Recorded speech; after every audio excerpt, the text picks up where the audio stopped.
Après ce bref repos, la première phase de l'histoire de la mission chrétienne commence avec l'Église primitive au 1er siècle. Après le 1er siècle, nous avons une extension de nos missionnaires dans l'Empire romain. Donc, les premiers missionnaires du 1er siècle. Après le 1er siècle, nous avons les remplaçants des apôtres. Les remplaçants des apôtres, ils sont appelés les pères apostoliques. Alors, les pères apostoliques, c'est ceux qui ont remplacé les apôtres directement.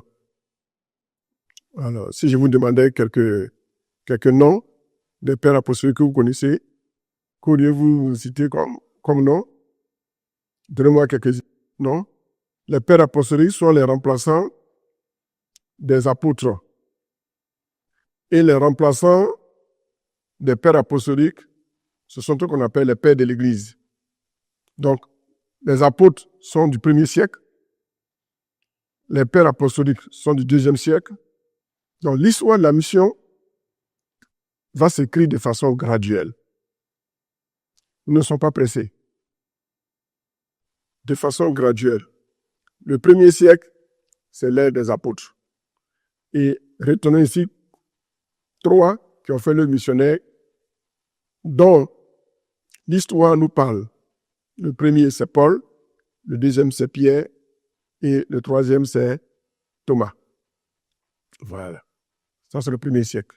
Quand les apôtres meurent, les remplaçants directs des apôtres sont appelés les pères apostoliques.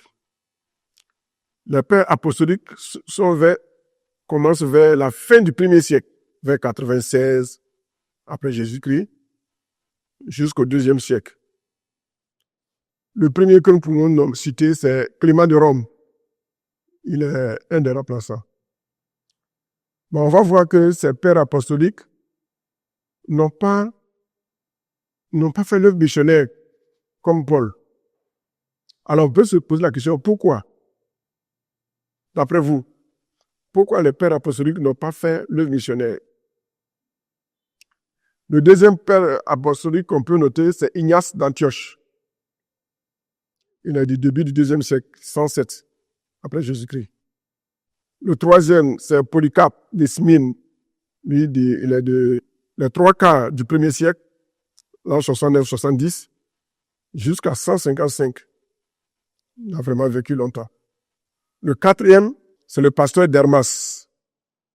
Donc, lui, le 4e, il a vécu jusqu'à 140 après Jésus-Christ. Alors, on peut se poser la question, pourquoi n'ont-ils pas fait le missionnaire comme les autres? Est-ce que quelqu'un a une réponse? Ok, on y va. Pourquoi n'ont-ils pas fait le missionnaire? C'est parce que eux, leur mission ne consistait pas à aller prêcher l'évangile dans d'autres nations, mais leur mission consistait à défendre la doctrine de la mission. Est-ce que je me fais bien comprendre? Pourquoi n'ont-ils pas accompli la mission comme les autres, comme les Pierre, comme les Paul? C'est parce que eux, en leur temps, la foi chrétienne était menacée. Donc, il fallait défendre la foi chrétienne. Voici en quoi a consisté leur travail. Et donc, il fallait préserver la doctrine de la mission, c'est-à-dire la doctrine chrétienne. Voilà ce qui explique pourquoi on n'a pas vu leur rôle de façon manifeste dans la mission comme Paul qui était au four et au moulin. Les premiers missionnaires, Paul, Pierre, Thomas et les autres, ont annoncé l'évangile dans des contrées. Eux, en leur temps, la doctrine chrétienne étant menacée, il fallait prendre du temps pour consolider la mission. Donc, vous voyez que l'œuvre de Dieu, nous la faisons de façon complémentaire. Ceux qui sont sur le champ, sur le front, ne sont pas mieux que nous qui sommes en base arrière. Et nous qui sommes dans la base arrière, nous ne sommes pas mieux que ceux qui vont sur le front. Une mission de consolidation Eux, ils n'ont pas fondé la mission. Ils n'ont pas fait la mission, mais ils ont consolidé la mission.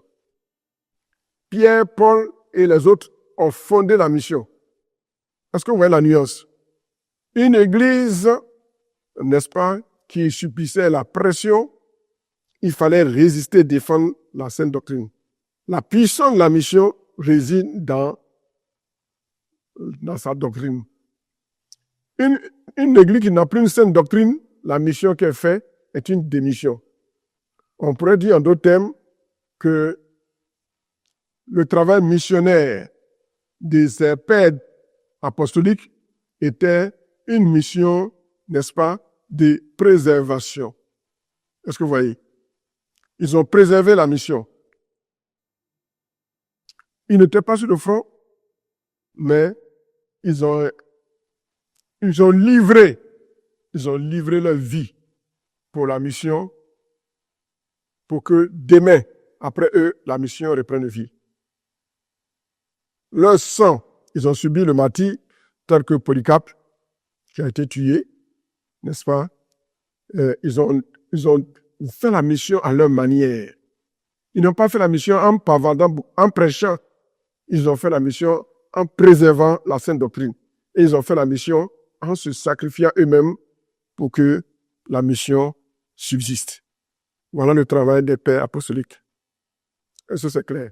Donc, ici, dans notre cours, ce que nous pouvons dire, le premier siècle, c'est le siècle des missionnaires actifs, appelons ça les missionnaires actifs fondateurs, Paul, Pierre, Thomas et les autres. La deuxième vague, les pères apostoliques, eux, leur travail a consisté à préserver la mission en défendant le fondement de la mission. Est-ce que c'est clair? Les pères apostoliques, eux, ils ont défendu la mission par leur vie et par la doctrine. C'est très, très, très important. Alors, de façon générale, eux, on pourrait dire donnons quelques caractéristiques de leur époque. Eux, ils ont comme caractéristique des gens qui ont fait la mission d'une autre manière. Ils ont renforcé la foi. Ils ont organisé la communauté missionnaire qui envoie en mission parce qu'elle était persécutée. Elle était en danger. La foi étant en péril, il fallait défendre cette foi. Sans cette foi, il n'y aurait pas eu de mission. Est-ce que vous comprenez? Donc, ils vont défendre la mission par la sainte doctrine et en se sacrifiant pour la suivi de la mission. Ça, c'est le deuxième siècle. Premier siècle, c'est des missionnaires actifs fondateurs. Le deuxième siècle, les pères apostoliques, c'est l'époque des missionnaires, on ne pourrait pas dire actifs, ils ont été passifs, mais en défendant,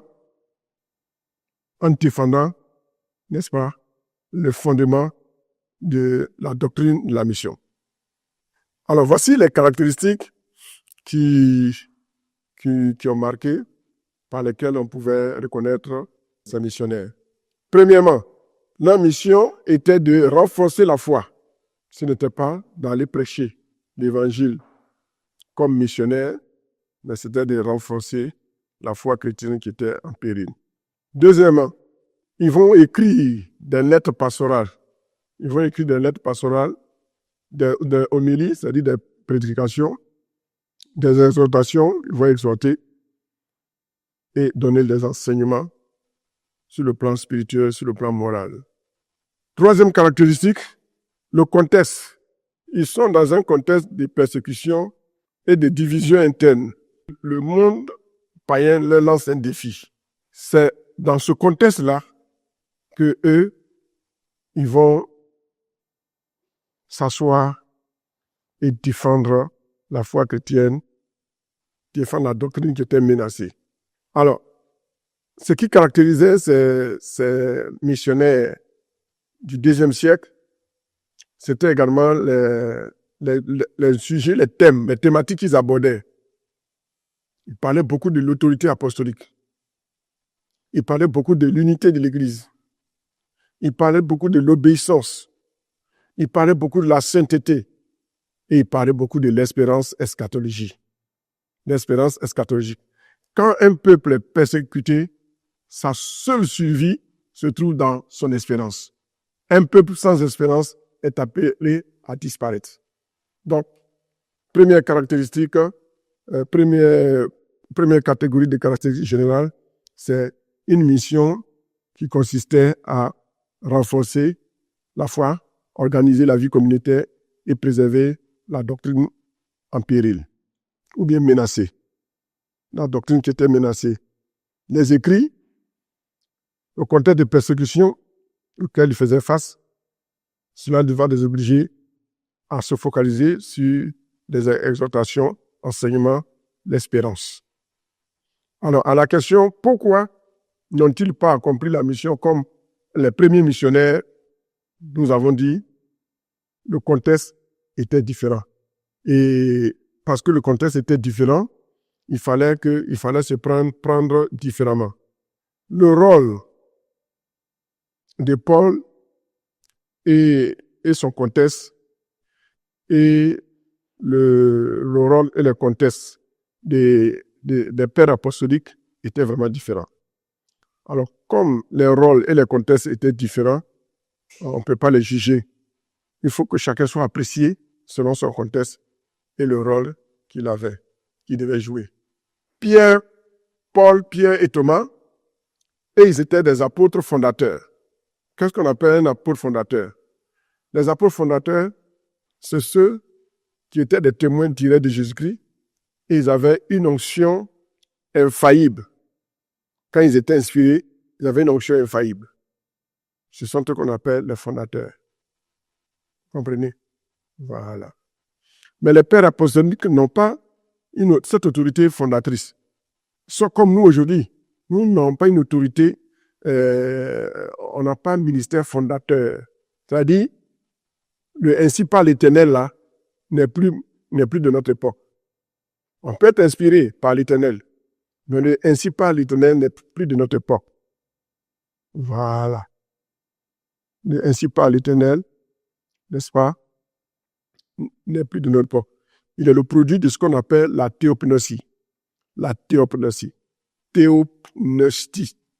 Donc, c'est le soufflet de Dieu dans ses apôtres. Donc, quand Dieu soufflait en eux, il n'y avait aucune imperfection. Oui.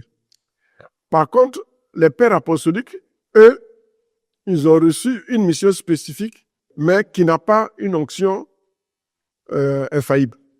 Mais les Pierre et les Paul ont reçu, n'est-ce pas, une mission spécifique et universelle, directement du Christ. Pas par un responsable d'église, mais directement de Christ. Oui. Et leur ministère était un ministère pionnier.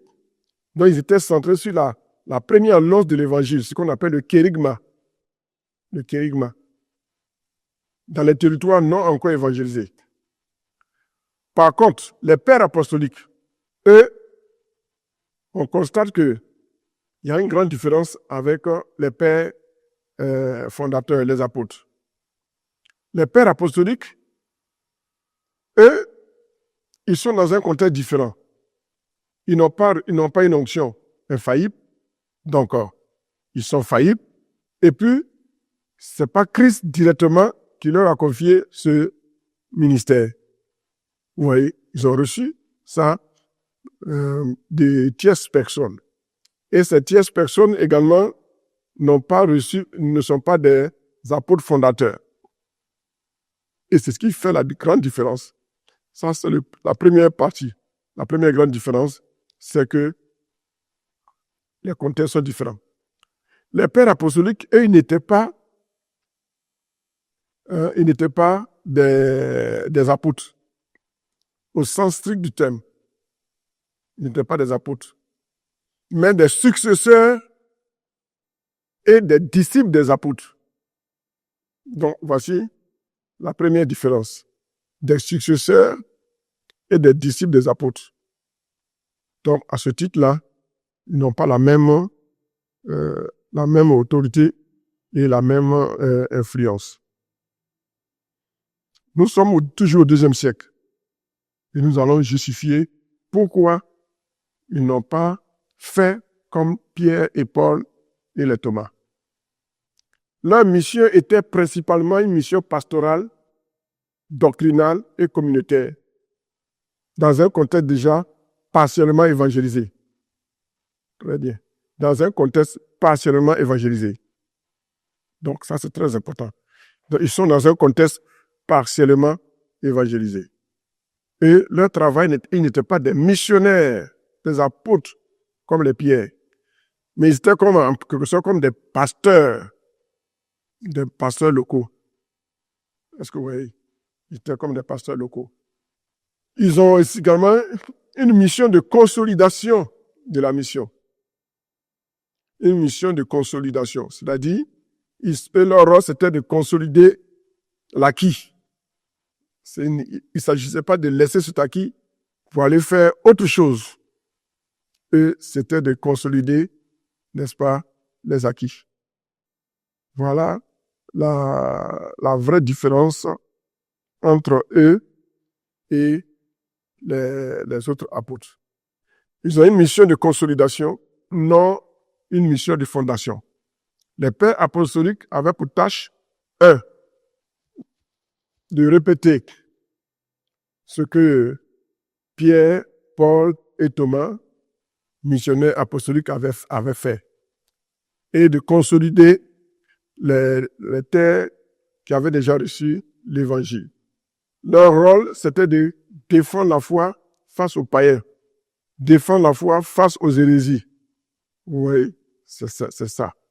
Alors que les apôtres, leur mission était de fonder l'Église, de fonder la mission. Est-ce que vous voyez la différence? Voilà. Donc, implanter des églises et organiser la vie chrétienne, c'était ça, le rôle des premiers apôtres. Prêcher avec des signes, des prodiges. Ça, c'est ce qui caractérisait les apôtres. Mais les pères apostoliques, ils n'avaient pas cette même autorité, n'avaient pas cette même onction, ils n'étaient pas du calibre des apôtres qui parlaient avec le ainsi par l'Éternel. Voici l'une des raisons fondamentales. Il ne faut pas perdre ça de vue. Le ministère des apôtres, des pères apostoliques, n'est-ce pas, était une missiologie d'ancrage. Ancrage veut dire quoi? Une missiologie qui devait, n'est-ce pas, enfoncer, sécuriser le fondement. Tandis que le ministère des apôtres était une missiologie d'expansion. Est-ce que vous voyez la nuance? Ancrage, c'est-à-dire, c'est approfondir, enfoncer, n'est-ce pas? L'expansion, ça veut dire il faut répandre. Donc, tandis que les apôtres, ils avaient une mission dont la missiologie était l'expansion, fondation, une missiologie d'expansion, de fondation et d'expansion. Les pères apostoliques et leur ministère étaient un ministère et une missiologie d'ancrage, de consolidation. Voilà.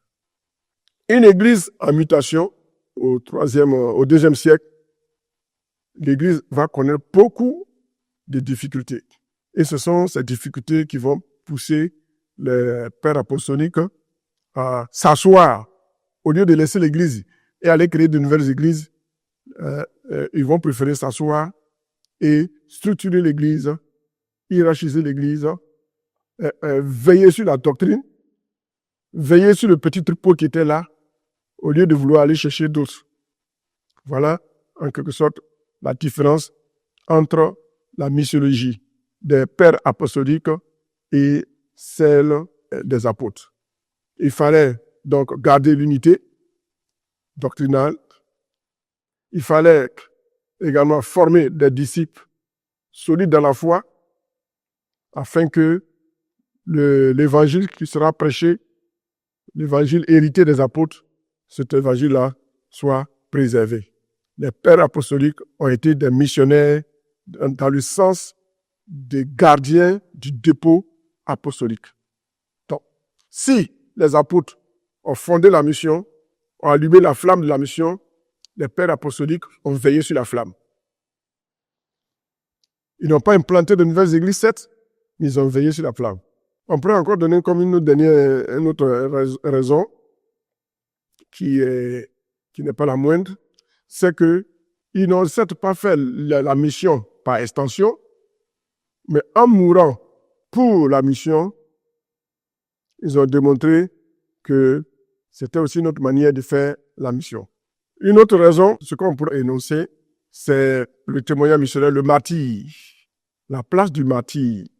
Ils ont été des martyrs et par leur martyr, ils ont ainsi contribué à faire la mission. Par exemple, le martyr d'Ignace d'Antioche, de Polycarpe et d'autres ne sont pas partis aux extrémités de la terre, certes, mais ont témoigné par leur fidélité jusqu'à la mort. Donc, par leur mort, ils ont contribué à la missiologie. La missiologie, c'est donc comprendre que donner sa vie pour le Christ, il n'y a pas de meilleure mission que cela. Parce que ceux devant lesquels on meurt, ils se disent que certainement, ces gens doivent adorer un Dieu qui est réel. Le martyr devient alors un acte missionnaire puissant qui marque les païens par son courage et sa cohérence. Prêtez-moi le verset qui a pu dire ça. Le centenier, assurément. Donc, le travail que les martyrs, les pères apostoliques ont fait comme martyrs, est une forme de mission. La parole de ce centenier, nous pouvons la trouver dans Marc 15, 39 et Matthieu 27, 54 et Luc 23, 47. Voilà les paroles.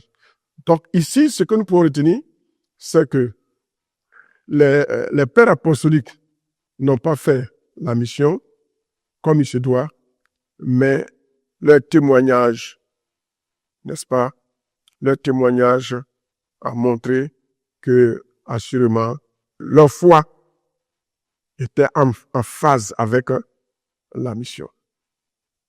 Ils ont été des missionnaires jusqu'au bout. Et le fait qu'ils aient été des missionnaires jusqu'au bout montre que leur Jésus est aussi réel, aussi vivant. Vous pouvez étudier plus tard ce que Tertullien a dit. Il dit, le sang des martyrs est une sémence des chrétiens. Le sang des martyrs est une sémence des chrétiens. Le martyr devient alors un acte missionnaire puissant qui marque les païens par son courage et sa cohérence. Marc 15, 39. Marc 15, 39. Quand le centenier a vu Christ mourir, il a dit, assurément, cet homme était fils de Dieu. Si on n'est pas fils de Dieu, on ne peut pas mourir pour Dieu. Assurément, cet homme était fils de Dieu. Et c'est ce message que nous devons prêcher aujourd'hui. Que les chrétiens comprennent que mourir pour la cause de Christ, il n'y a rien de tel. Le meilleur missionnaire, c'est celui qui est prêt à donner sa vie pour le Seigneur. Donc, voici le deuxième siècle. Vous voyez que le deuxième siècle nous a pris beaucoup de temps, parce que c'était très important. Le deuxième siècle. On est toujours dans les 5 premiers siècles de l'Église primitive et la mission. Premier siècle, l'Église primitive, avec Pierre, Paul et Thomas. Le deuxième siècle, nous avons vu les pères apostoliques. Nous allons voir maintenant le troisième siècle. Le troisième siècle, ici, c'est l'expansion du christianisme dans l'Empire romain. Ici, il s'agit de l'évangélisation des peuples barbares. Après la chute de Rome. Après la chute de Rome, il faut que ces peuples barbares soient évangélisés. Ceux qui ont conquis Rome doivent maintenant, ils doivent recevoir l'évangile. Ça, c'est notre pain de manche. Qui se rappelle la chute de l'Empire romain? Ça peut dire quelle année? Quelle année? 4 5 7, 4, 7 et 6.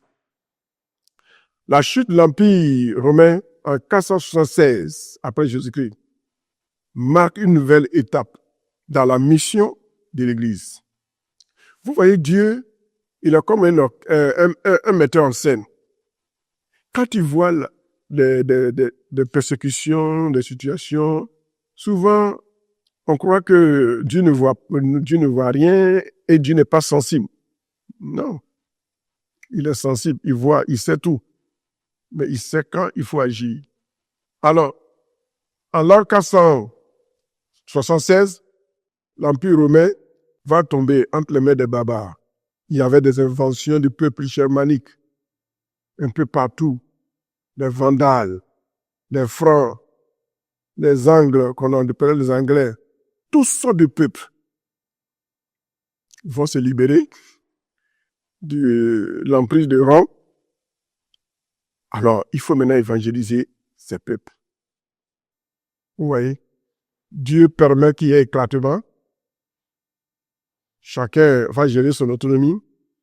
Et dans cette semi-autonomie, maintenant, l'évangile va aller portion par portion, lieu par lieu. C'est très, très important. Donc, c'est ce que nous allons voir maintenant.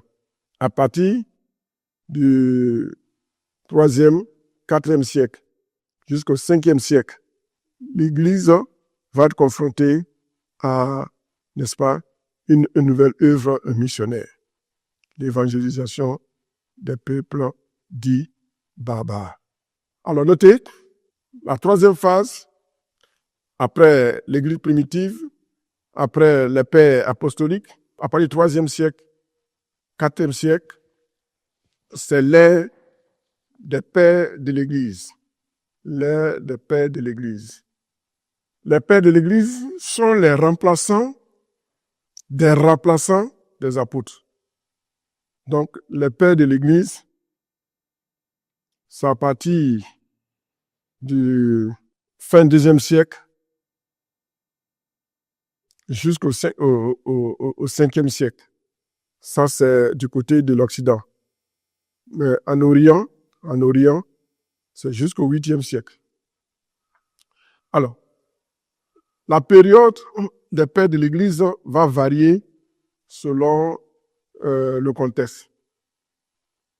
On récapitule. Le 1er siècle, c'est l'Église primitive avec les pères, avec les apôtres. 2e siècle, c'est les successeurs immédiats des apôtres, qu'on appelle les pères apostoliques. 3e période, du 2e au 4e siècle, les pères apostoliques. Leur règne commence. Les pères apostoliques. Justin de Mathie, Irénée de Lyon, Origène, tout cela vont constituer les pères de l'Église. Du 4e au 5e siècle, on va les appeler les pères doctrinaux, c'est-à-dire l'âge d'or, avec Augustin, Jérôme, Ambroise, Basile, Grégoire de Nazianze, etc., etc. Et le règne des pères, ou bien la période des pères de l'Église prend fin en Orient jusqu'au 8e siècle. Mais en Occident, c'est au 5e siècle. Donc, n'oubliez pas cela. 476, c'est la chute. Mais avant la chute, le règne des pères de l'Église commence. Donc, notez pères de l'Église à partir du 2e, 3e siècle jusqu'au 5e siècle. Cette période va être marquée par également la continuité de quoi? De la pérennisation de la doctrine.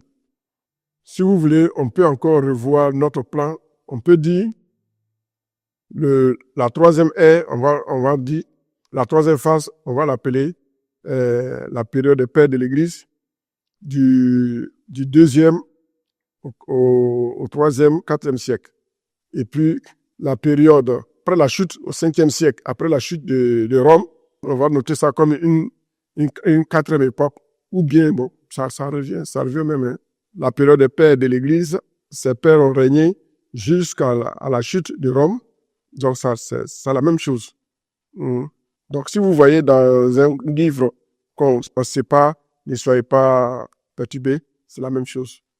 Mais je vous propose de façon méthodique, mettons, 3e période, 3e siècle, 4e siècle, période des pères de l'Église.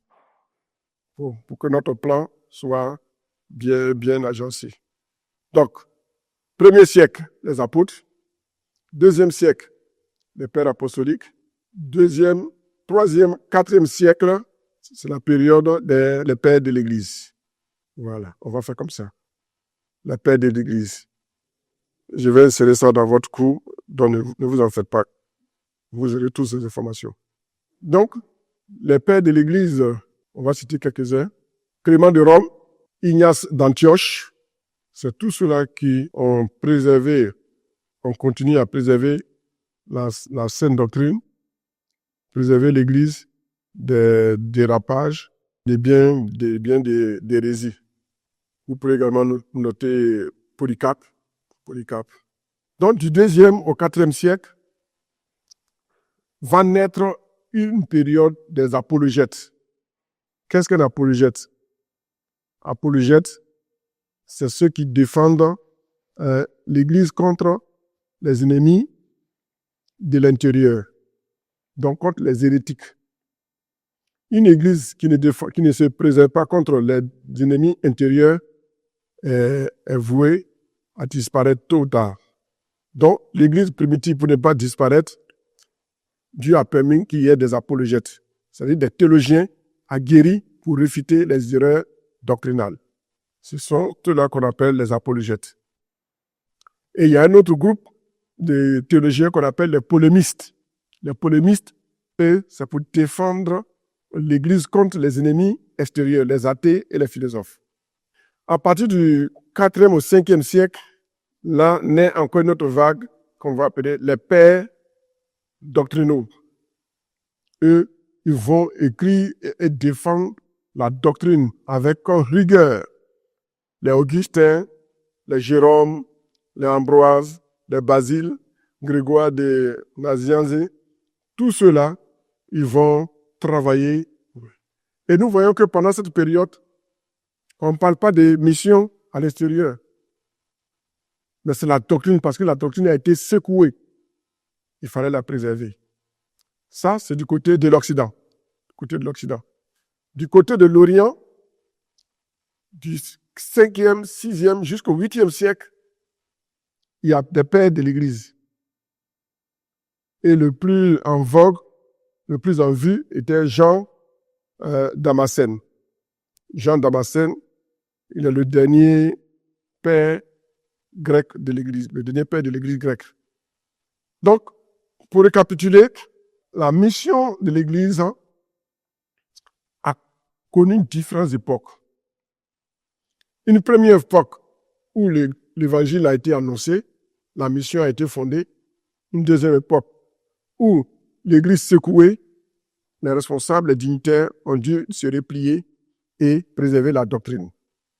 Ils vont préserver la doctrine, ainsi de suite, jusqu'à ce que l'Empire romain, 4e époque, l'extension du christianisme dans l'Empire romain. En l'an 476, l'Empire romain tombe entre les mains des barbares. Dès cet instant, une nouvelle ère pour la mission commence. C'est l'évangélisation des barbares. C'est le moment où la foi chrétienne passe de l'univers romain au monde des nations germaniques, c'est-à-dire les Allemands, les Celtiques, les Slaves, avec de nouveaux défis culturels, politiques et linguistiques. C'est comme le sang du christianisme se déplace maintenant de Rome ou d'Italie vers l'Allemagne. Je vous donne un petit récapitulatif. Chute de Rome en 476 après Jésus-Christ, fin de l'Empire romain d'Occident, déclin du pouvoir politique centralisé. Et cela va consister à un désordre organisé. Invasion des peuples germaniques. Je vous donne quelques noms. Les Wisigoths, les Ostrogoths, les Vandales, les Francs, les Angles, qu'on va appeler plus tard Anglais, les Saxons, les Lombards, etc., etc. Beaucoup de ces peuples sont des peuples païens ou ariens, qui est une forme, n'est-ce pas, hérétique de christianisme. Les ariens, ça vient des Arius, qui ne croyaient pas à la divinité de Jésus. Donc, une ouverture pour la mission. L'Église demeure le seul pouvoir stable, porteur de culture, c'est-à-dire qu'il y a une culture qui a des lettres, le latin par exemple, des lettres, des droits. C'est l'Église seule qui portait cette culture-là. Mais en même temps aussi, une culture en tant que sur le plan sociologique, mais également une autre culture spirituelle sur le plan de la spiritualité et de la métaphysique. C'est l'Église. L'Église, donc, est porteur d'un message moral, d'un message de salut universel. À partir de cet instant, l'Église maintenant va organiser sa mission et son évangélisation. Nous sommes toujours au fin 4e siècle. 5e étape, nous allons voir l'évangélisation du monde après la chute de l'Empire romain. En 316, de 316 à 397, M. Martin de Tours, il est le précurseur de l'évangile rural. Soldat, il est devenu moine, missionnaire en Gaule. La Gaule, c'est la France. Il est le premier à pratiquer une évangélisation directe des campagnes qu'on appelle l'inculturation douce, rentrer dans la culture. Destruction des temples païens. Deuxième personnage historique, Clovis, roi de France, roi des Francs. Il se convertit en 496. Il est baptisé à Rennes par Rémy. L'Église gagne l'appui politique des Francs. C'est le début du lien durable entre la monarchie franque et le christianisme catholique. Comprenez pourquoi l'Église et le pouvoir politique ont marché ensemble, ont sympathisé. C'est une longue histoire. C'est grâce à l'Église que les peuples barbares vont être, on pourrait dire, vont être civilisés. Donc, celui qui a apporté cette culture ne pouvait pas être distant du politique qu'il a civilisé, qu'il a converti.